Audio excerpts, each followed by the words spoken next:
cups. The inventory at the Melamine cup in Jaffrey, Blue, are you listening? Yeah, he's listening. Is colorful, creative, and sometimes just plain strange. That's right, Blue, it is. The store opened in January of 2013 and deals in mid-century modern pieces, giving things from the 50s through the 70s second life. And there are a lot of people who want to get their hands on them. Andy Hirschberger, not Hamburger, takes a look inside.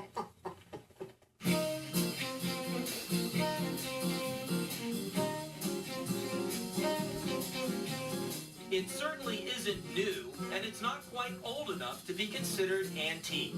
There is a big market for this stuff called mid-century modern. And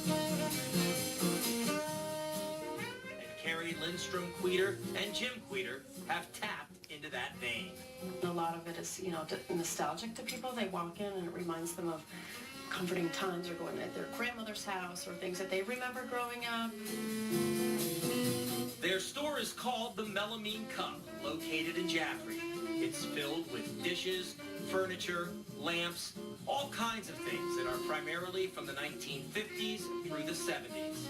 We started it just really part-time because we still were doing our other jobs, so it was just a weekend thing.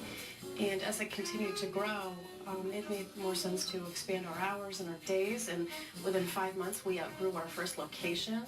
This store is truly the hobby that turned into a full-time business. Carrie was working as a career coach and Jim was in the technology field for 25 years, but both seemed open to a change. The store itself really started online, selling what they found through sites like eBay and Craigslist. Well, it was kind of trial and error. I mean, we just started getting things that we were interested in, things that were like neat looking. Like one of the first things that I sold online was melamine. And it just was really interesting to learn about melamine, where it was made, the history of it.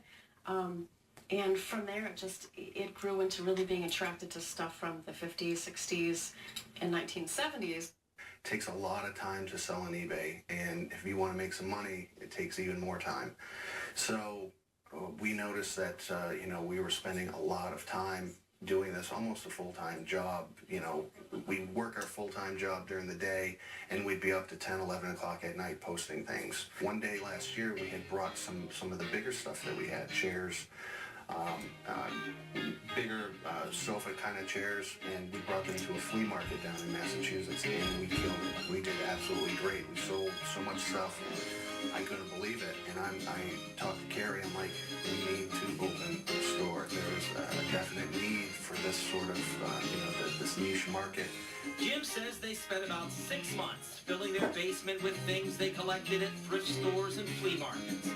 Then in January of 2013, the Melamine Cup, the namesake of some of Carrie's favorite collectibles, opened its doors.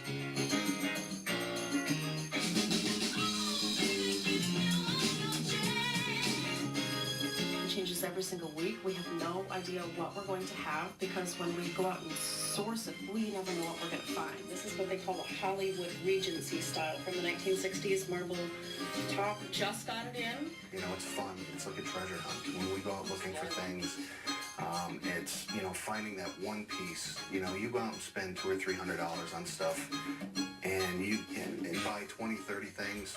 One of those things will make your money back. So the rest of it's gravy. And we like finding that diamond in the rough. While some of these things can be expensive, most of it is not. Carrie and Jim say they try to keep their prices low so they can move their merchandise. There's lots to choose from. Some of the shapes you would think, a kidney-shaped table, why would anybody want that? But you know what? It's really good with this chair. Carrie says this stuff was in, then out, and now back in again, thanks in part to popular shows like AMC's drama Mad Men. Other production companies have rented or bought some of their stock to create period sets for plays or commercials. For the holidays, they've created a Christmas section, and it's easy to see how there can be an emotional connection to just about everything they sell. I had this. Did you? The Grimace card, Grimace. right? Every kid in my neighborhood had that. So, that's one of the things that takes me back. Yes, yeah. My theory is, people, they want to relive their youth.